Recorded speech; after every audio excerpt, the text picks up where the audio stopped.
I've got a real live collection agent in the studio. This is going to be good. Let's begin. This is Debt Free in 30. Here's your host, Doug Hoyes. My guest today is Blair Demarco-Wettlaufer. According to my cue cards, Blair, it says you are the Chief Operations Officer for Kingston Data and Credit. Is that correct? That would be correct. Fantastic. Now, this is episode number 477. You are making your 7th appearance on this show. I actually went and added it up. I must have done something right. There you go. Well, and in fact, and I'll put a link in the show notes to all the previous episodes if people want to go back 8 years and hear you from 8 years ago.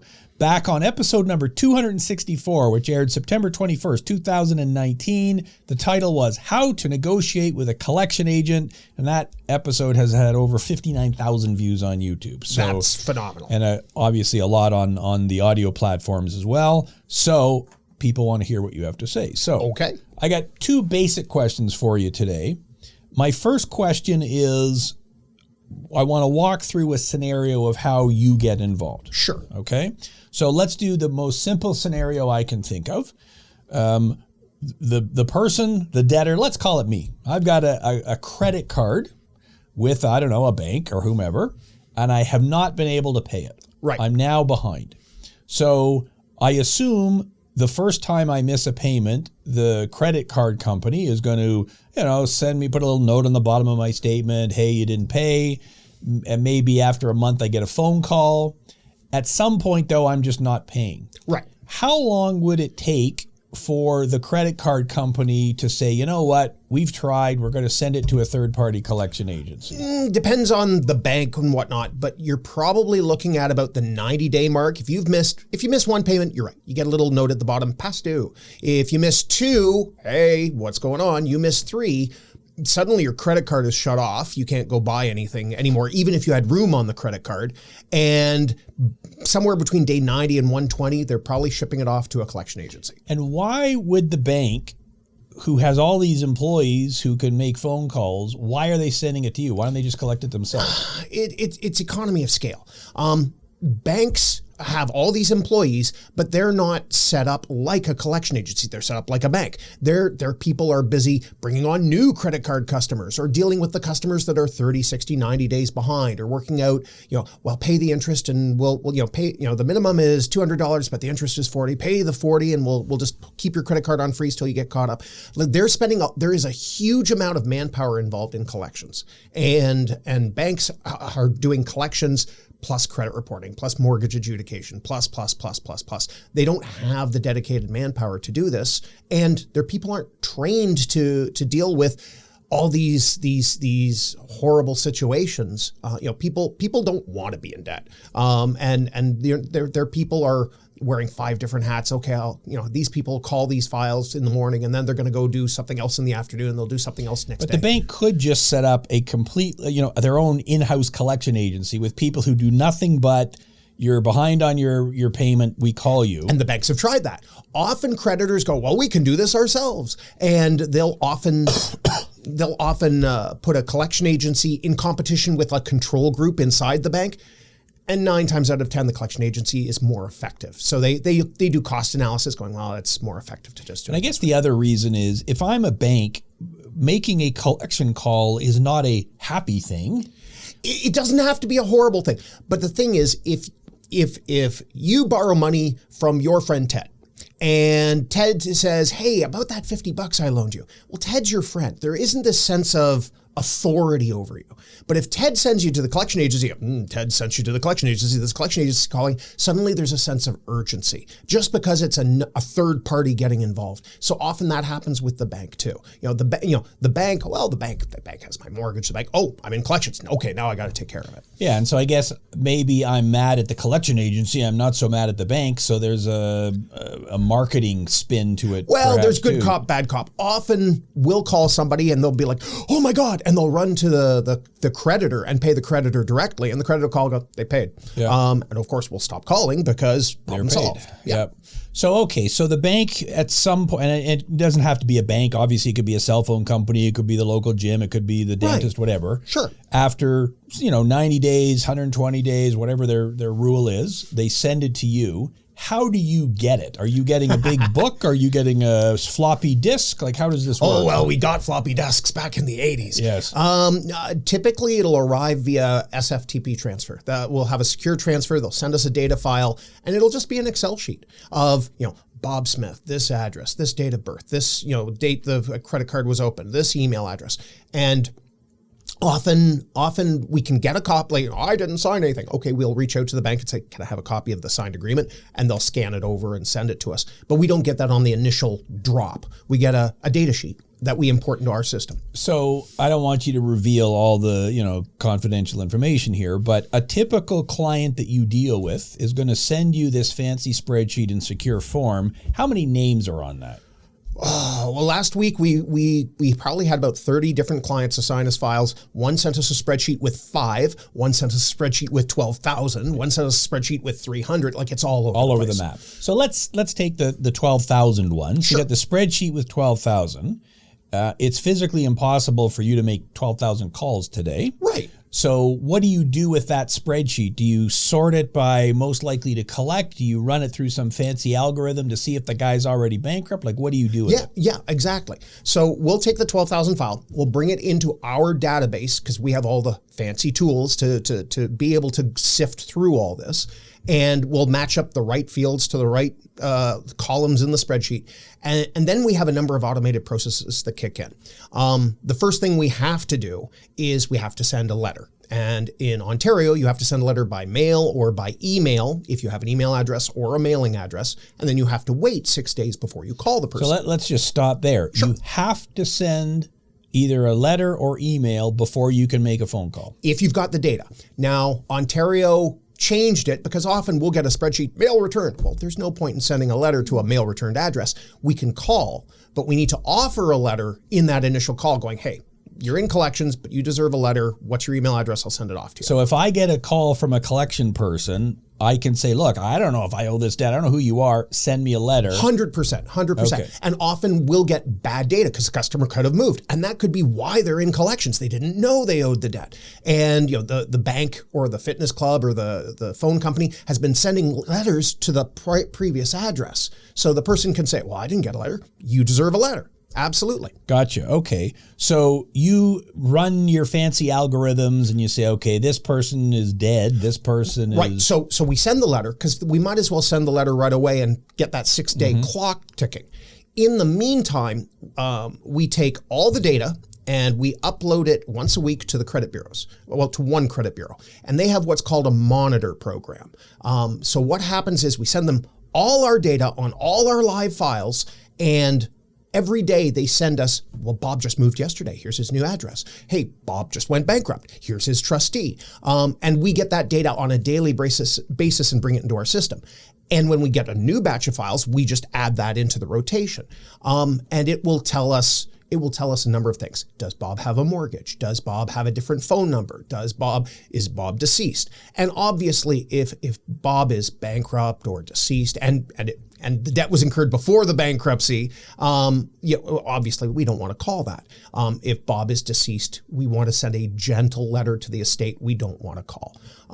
If Bob's moved, we'll send a letter to the new address. And we have that monitoring program going constantly. We also do a scrub, I'd say about twice a month, with the other bureau, because there's 2 bureaus in competition, and say, hey, do you have any information the other bureau doesn't have?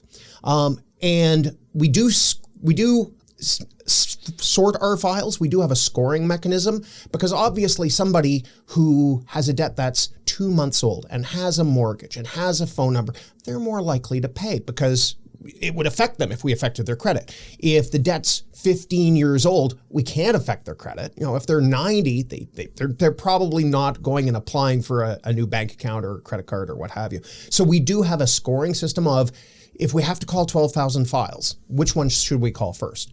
And in reality, of the 12,000 files, 6,000 files are trace files. We don't have a phone number. We don't have an email address. We might have a physical address and we mail a letter and we don't hear back. We're not going to spend time, going through the white pages like we used to in the 90s here with the phone books on the back shelf. We'll end up putting it on that person's credit bureau. And often We get calls every day. I can't get a car. This is on my credit rating. Oh, well, I'm happy to help you. How can we get this cleared up? At what point do you report to the credit bureau? We do it in most collection agencies pick a day 30, day 60, and they go, upload everything. We do it a little differently. We will report on day 60, but if the person reaches out to us and makes an arrangement, why would we affect their credit rating? We'll hold off. On day 3, we call somebody and say, you owe this money to this phone company. Burn in heck, you rat bastard. Okay, we'll put it on the bureau on day 3 because they don't want to take care of it. But we want to make an attempt to reach the person and give them an opportunity because the credit bureau matters so much now. It matters. You can't get a bank account. You can't get a line of credit. It affects your mortgage interest rate. It affects so many things. We don't want to have to do the bad thing if the person will work with us. I mean, you're using it as leverage. 100%. So I won't put this on the credit bureau if we can come up with an arrangement. Yeah. And if you're not responding, well, then I'm going to put it on. And if the person's like, I've had a financial hardship, I can pay $50 a month. Sure, we'll hold it off the bureau. Done. What is the difference between a trade line and a registered item? Okay, so on your credit bureau, you've got 3 or 4 sections. Top section is who you are, where you live, how long you've lived there, how long the bureau's had your information, your phone number, your date of birth, all that. Below that, you have your trade lines. Now, your trade lines are provided by the bank for your credit card. And each month, they report on your live credit, how much your high credit limit is, how much your current balance is, what your monthly payments are, and they give you a number. And so if you have a rotating line of credit, the rotating line of credit will show, if you make your payment on time, a 1. You'll have an R1.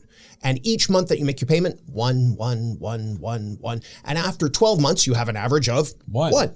Now, let's say you miss a payment because you forgot. And you're 30 days late. They'll give you a 2. So it'll look on your bureau. You'll be able to see on the trade line item, 1, 1, 1, 1, 2, 1, 1. Still averages out to a 1. It's not going, a lot of people are, oh my God, I missed a payment. My credit rating's ruined forever. No, it's not. If you've generally been good, you're fine. Now, in your scenario where you've missed 3 payments, you'll get 1, 1, 1, 2, 3, 5, 9. And R9 is you're not paying anymore. The credit card, it'll have a note, credit card closed, here's your balance, and you have an R9, which is a huge ding against your score. Well, it's the same as a bankruptcy. Bankruptcy is an R9. Right. Now, below that, there's a registered item for judgments, collection items, and bankruptcies. So a trade line would be something like my Visa card, my bank line of credit. Yes. Your cell phone. Cell phone if I haven't paid. Yep. What else would be under a trade line? Your mortgage. Mortgage would be your there. Mortgage. My car loan.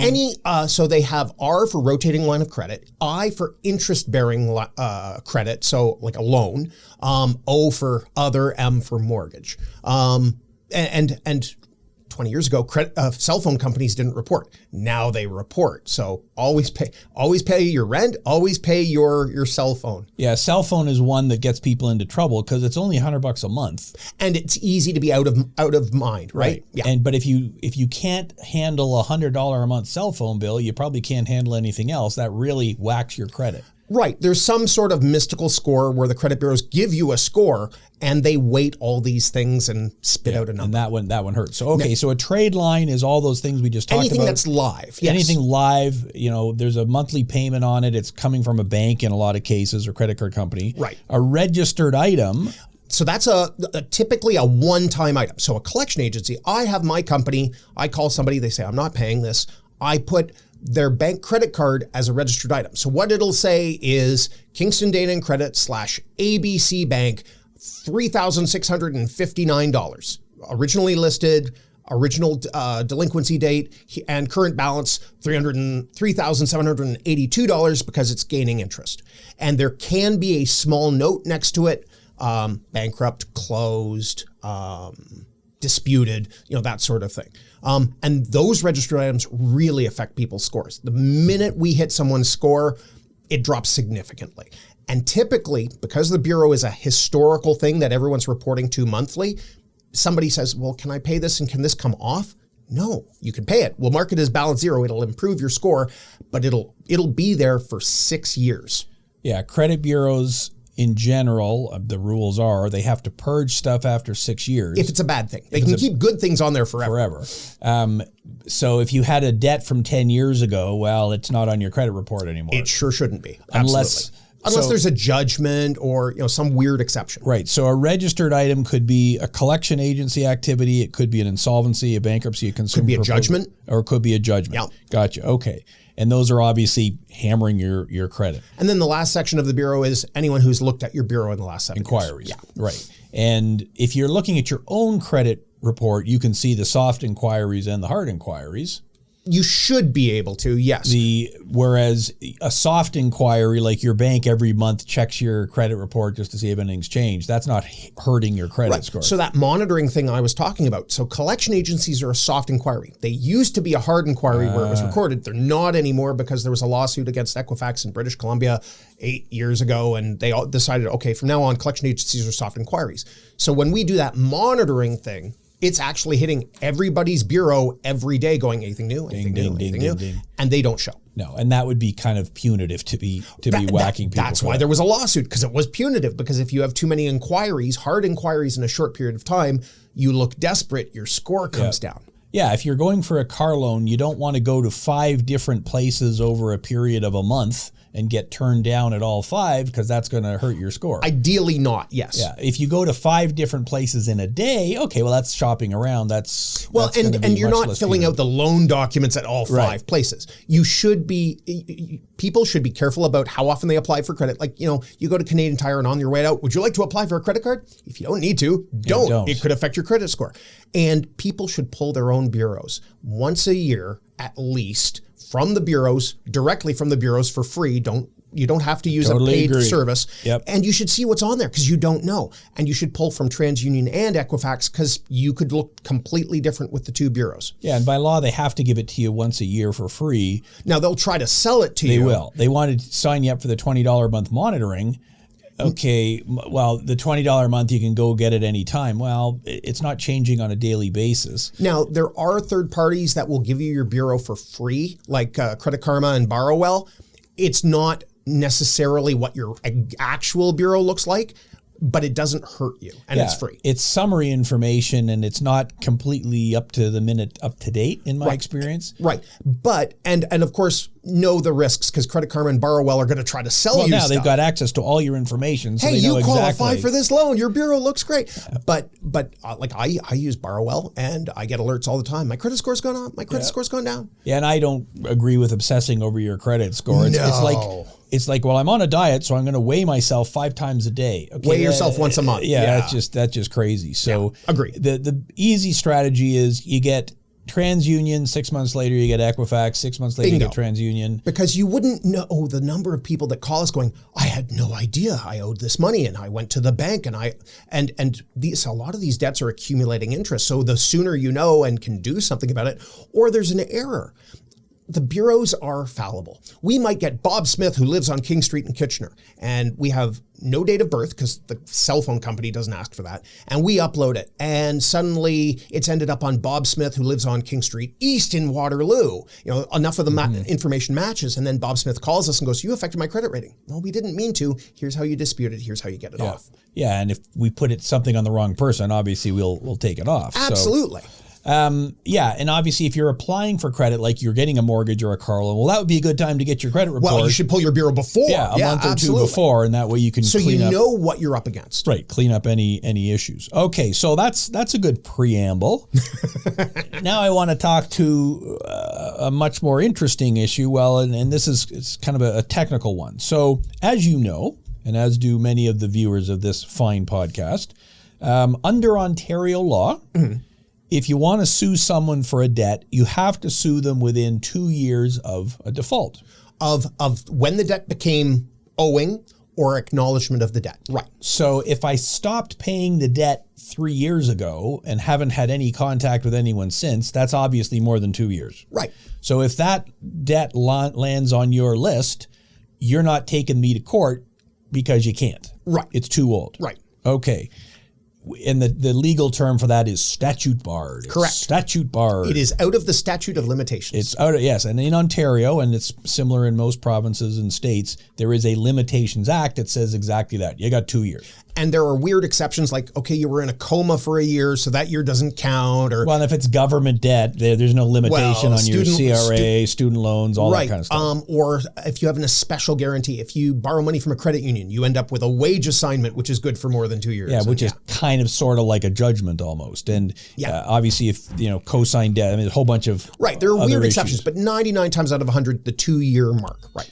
Now, back, I believe it was in 2021, there was a court case, the Eaton case, and we won't go into the whole details, but this guy had ended up dying and ended up going bankrupt, and the judge said, if a claim is statute barred, so this particular debt he had was many years old, when you go bankrupt, if the debt is old, the creditor cannot file a claim in your bankruptcy or a consumer proposal. Now, it's very common in my world here where someone had a cell phone 10 years ago and stopped paying. They end up filing a proposal, and we get a proof of claim from the collection agency on behalf of the cell phone company because they bought the debt from 10 years ago or whatever. Sure.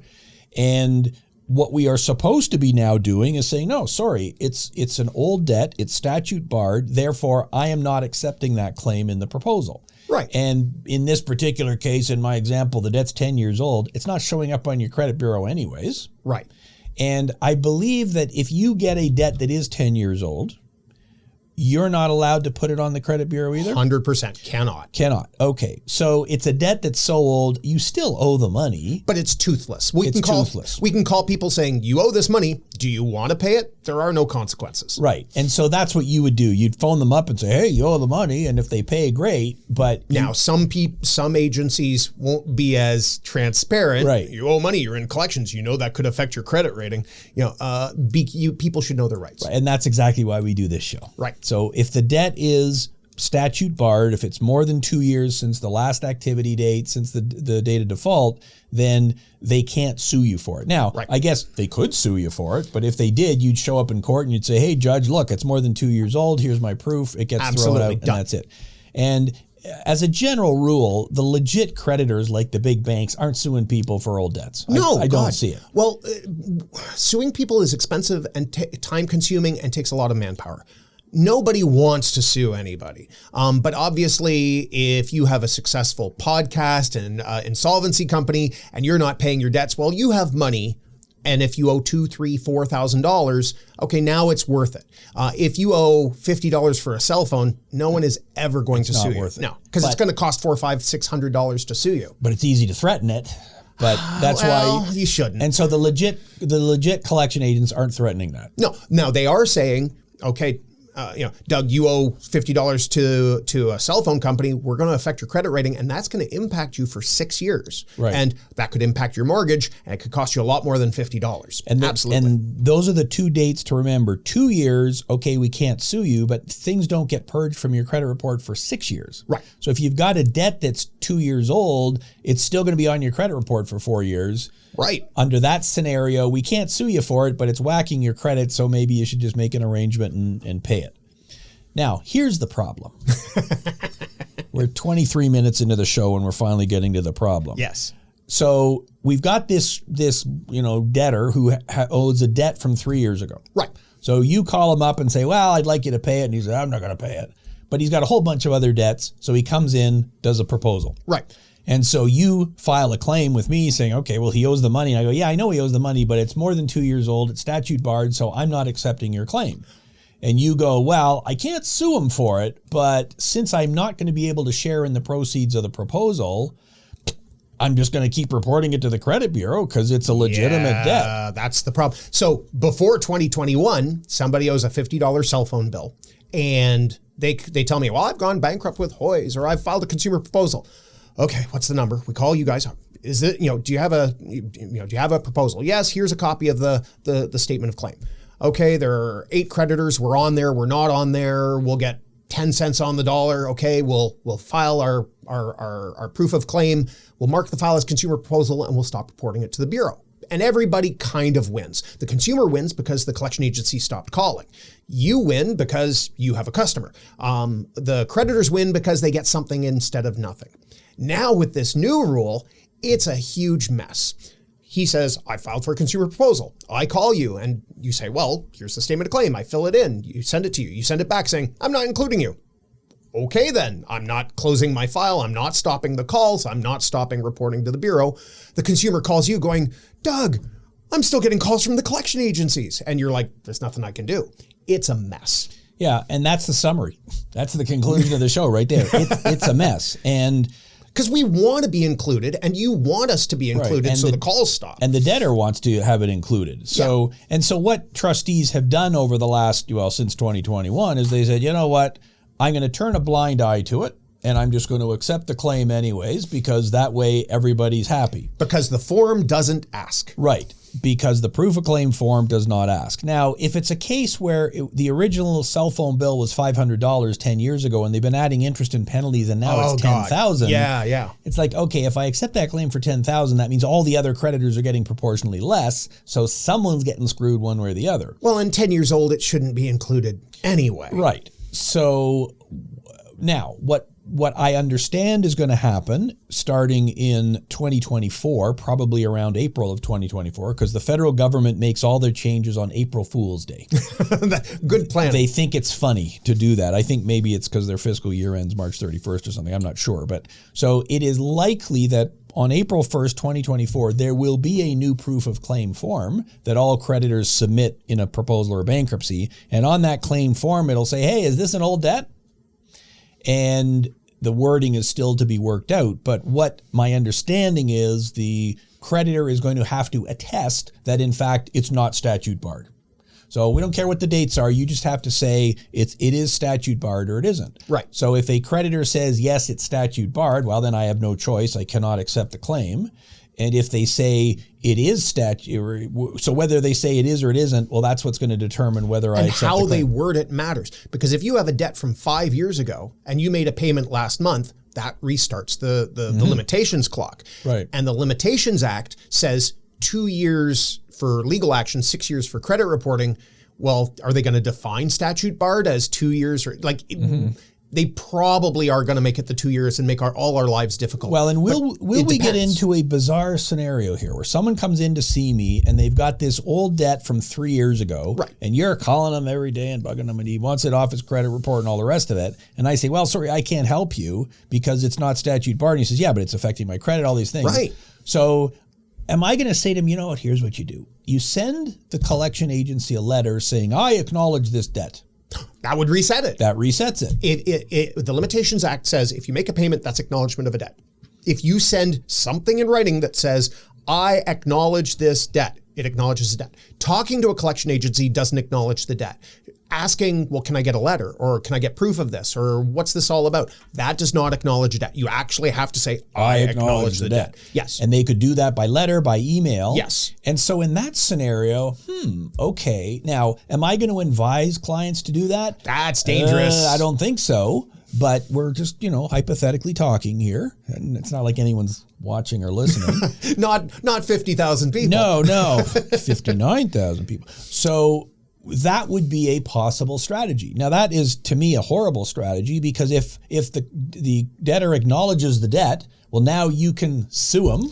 And if he doesn't file the proposal or bankruptcy, he's just opened himself way up. And it resets the clock.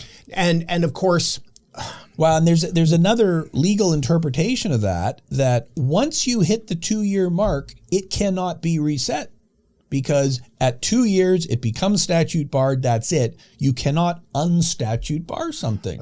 But that's argued. And has it, like, people have sued on files that have made payments and it hasn't been thrown out. So that's not airtight. No, it's not airtight. It's not mentioned in the legislation. The case law goes both ways on it. It depends what the judge had for breakfast that morning. Exactly. Yeah. So this is a very difficult and contentious issue. I suspect this will be the subject of much debate in 2024 and in 2025. Well, and creditors are wondering about this. And this is going to impact because creditors have a plan.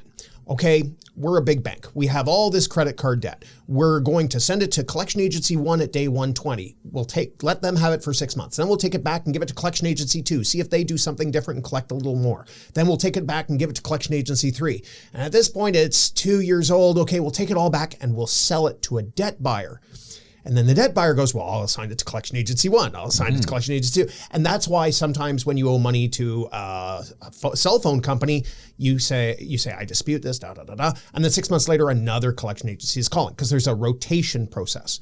And obviously the creditors want to sell the debt for a certain value. If suddenly they can't get money from trustees in consumer proposals, the value of that is less, or they'll want to sell it sooner. We don't know the impact of this. Yeah, this is the whole problem. And there's a lot of moving parts. The average realization to creditors in a consumer proposal, the amount of money they actually get, is around 24 cents on the dollar. Sure. Some proposals it's 100 cents, sometimes it's zero because it doesn't work out, but that's the average. So you're right. If I am a debt buyer and I'm going, okay, I'm buying all these old debts, I'm doing the math because in a proposal I think I can get this much, but now it turns out I can't. So do I buy that debt? Do I continue collecting? Like what happens? Right.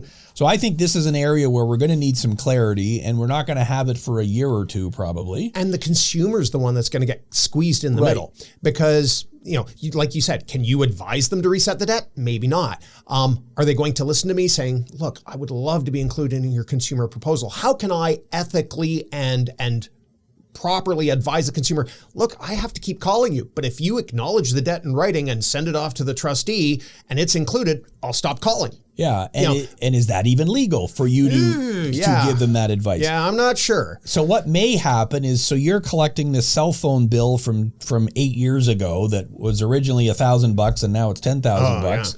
So, and I don't mean you, I mean the general you.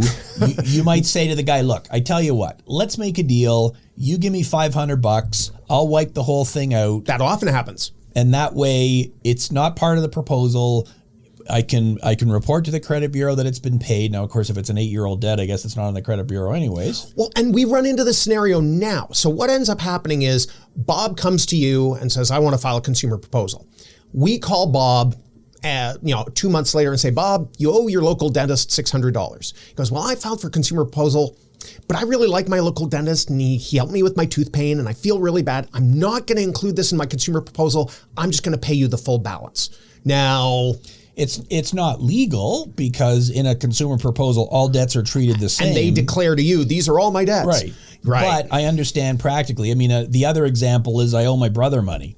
Well, he's still included in the proposal, but it's my brother. I guess with a dentist, it's an ongoing relationship too, because I'm going to have to go back there in 6 months for another cleaning. And I'd like him to let me in the door. Well, he's already taken all the x-rays and he already knows my history and everything. Yeah. So if I go to another dentist, it might cost me an extra $600 just to get the file up to my date. dentist and I have a relationship. He'll let me make payments over time or wait for my insurance money to come in. Exactly. So we do run into that scenario now. This could end up with like a gray market kind of thing where like, okay, I'm supposed to include this in my consumer proposal, but I can't, but I've made a deal to pay 24 cents on the dollar. Can I pay you 24 cents on the dollar? So collection agencies right now can do settlements. And any consumer that does a settlement, always get it in writing. And often when the big banks or the cell phone companies send it to us, they say, okay, the debt's, it's coming to you. You're the third agency. You can settle for 60 cents on the dollar. And we don't even need to check with them. And the consumer says, I'm really hard up. I can borrow some money. Instead of paying $1,000, can I pay $600? Sure you can. I'll send you a letter saying on condition of you paying $600 by this date, you are released from any claim and demand relative to cell phone company X. And then they pay the $600 by the deadline. They're free and clear. So we could end up with more scenarios like that, more settlements going, well, I could pay 24 cents on the dollar. Yeah, and I think you're right. I think that's exactly the way it will shake out. I mean, sometimes someone will come in to see me and they'll go, oh, I have this debt. It's co-signed with my mother. Right. And I go, well, when you file the proposal, they can't go after you, but they can still go after your mother. For the full balance. For the full amount. So often what will happen is the guy will say, okay, you know what? I'm going to wait 6 months to file the proposal. I'm going to use all my money to pay off my mother's co-signed debt, and then I'm going to file. Well, it should be strategic, right? Strategic. That's a good word. People who owe money, if you owe money and the creditor or your brother or your mother is not charging you interest, that's not terrible. If you borrowed money from a payday loan company and you're paying 59% interest per annum, and that means the debt's doubling every year, you want to pay that off first, or get the creditor to agree to freeze the interest. Because when you do a consumer proposal, you often reach out to the creditors and say, would you stop charging the interest or waive some of the interest? And we say, yes. Well, yeah, in a consumer proposal, everything is frozen at the time the proposal's filed. Right. So the future interest doesn't matter. But the other area where it becomes strategic is in a proposal, every creditor gets one vote for every dollar you owe. Right. So if this guy has the majority vote, he's driving the bus. He's driving the bus. And often CRA or the mortgage holder, it doesn't matter what I think with my $300 dental debt. It doesn't matter. I'll get whatever the bank says. Right. Yeah. So you're right. And I think that's probably the answer to the question as to what 2024 is going to look like. There will be a lot more strategic thinking going up front. And, what can I do legally? That's a very good question. Can I actually advise a debtor to, pretend that it's not statute barred? I mean, that seems illegal to me. I don't see how I can get away with that. Well, worse, you advise the consumer, look, you owe $3,000, acknowledge the debt so it can be included. Great. Let's say there's no harm, no foul. Consumer goes along making consumer proposal payments and then stops. Mm-hmm. And obviously the consumer proposal is null and void because they didn't live up to their side of the arrangement. And now the collection agency says, I'm going to sue Bob. And Bob says, Doug, it's all your fault. You gave me bad advice. Yeah. And it was all my fault. Yeah. Who's wrong? Yeah. And so now I'm getting sued by the debtor, which is why probably the answer is, okay, I'll tell you what the rules are. I'm certainly not going to tell you what to do in that scenario because I don't know the future. Right. You're right. If you acknowledge the debt, and whether that's even legal to acknowledge a debt, because as I said, there's certainly case law that says once something's become statute barred, you can't unstatute it. Yeah. Once you're dead, you can't come back to life. So, well, there's one guy who did it, but other than that, it can't be done. So I'm probably giving bad advice to begin with. I think the ultimate solution has to be the regulators have to tell us what this actually means. And if the answer is once it's statute barred, there's a special note that goes on the credit report that says it's statute barred. But there's so many different regulators and they don't all talk to each other. Right. Well, and the Eaton case that we mentioned is in Ontario Superior Court. Right. So it's a binding decision in Ontario, but not in the rest of the country. So you've got banks that operate in every province. The rules are therefore different. Right. Like what if you have a cell phone with TELUS? They're based in BC. Yeah. But I'm based in Ontario. Which rules apply? I mean, it gets to be And then you have the mess. Office of Superintendent of Bankruptcy that governs you. We have the Ministry of Consumer Affairs that governs me. The Ministry of Consumer Affairs also governs the collection agency, the credit reporting agencies, but it's different people in the ministry. So, Yeah, so it is a mess. I think my concluding comment here would be if you're in a situation like this, obviously you're getting a call from a collection agent. Listen to what they say. They are required to send you in writing proof that they're authorized to collect. So by all means, ask for a letter, ask for an email, whatever. And do your research. Did you really sign that agreement? How old is the debt? What are your rights? Everybody has a right to know their rights and know the consequences. And they can ask the collection agency, what happens if I don't pay? And they should validate what the collection agency says. And they can call you and say, if I file a consumer proposal, what will be covered? How will this work out? Yeah, I totally agree. Get the information from the collection agency, talk to a licensed insolvency trustee. And take a deep breath. Yeah. Debt is stressful. Yeah, you don't have to make the decision 10 seconds from now. Right.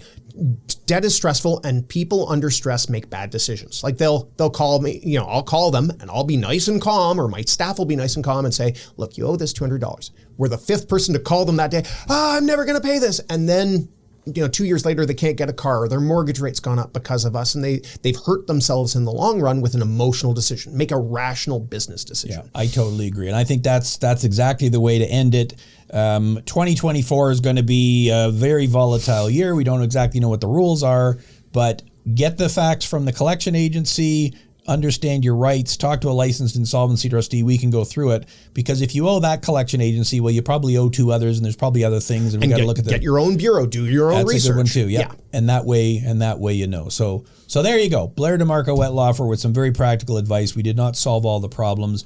I will put in the links to the show note your information where people can track you down. What's the best way for people to do that? You've got your blog, which I can link to. The blog is the best because it does have consumer right articles, like what happened to happen if you have identity theft or fraud, what to do if the collection agency is threatening things they can't do. Go to my blog, receivables.accounts.com, and through there's a link to email me, and I get asked questions by consumers all the time. I'm happy to say, okay, I'm not the collection agency involved. I'm happy to say, here are the rights, or here's a link to the Collection Act. Here's a link to, your rights and what have you. There you go. The links to all of that will be in the show notes, both on YouTube and on the audio version. So those of you who are watching on YouTube, well, they just go right down there. And while you're doing that, click the link and subscribe and notification button and everything else. Same if you're listening on the audio version. We're on Apple Podcasts, Spotify, all the different platforms. A new show comes out every Saturday morning, except for next week. So if you're listening to this show right when it came out, this is episode number 477. Episode number 478 will be a live edition. Haven't done that in 7 years, but we're going to give it a shot. Monday, October 23rd at 2 p.m., Ron Butler, the mortgage guy, is going to be live on the podcast. So you can send your questions in advance, hoys.com/realestate2023, or tune in live. If you're listening to the audio version of this, well, it'll be published as the podcast after this one next week. So please listen into that. Blair Demarco-Wettlaufer, thanks very much for being here. Thanks for having me again. That is our show for today, Blair's 7th appearance, and I'm sure there will be more to come. Please leave your comments in the comment section, and we'll get Blair back if there are other questions we need to ask. Thank you for listening. That is our show for today. That was Debt Free in 30.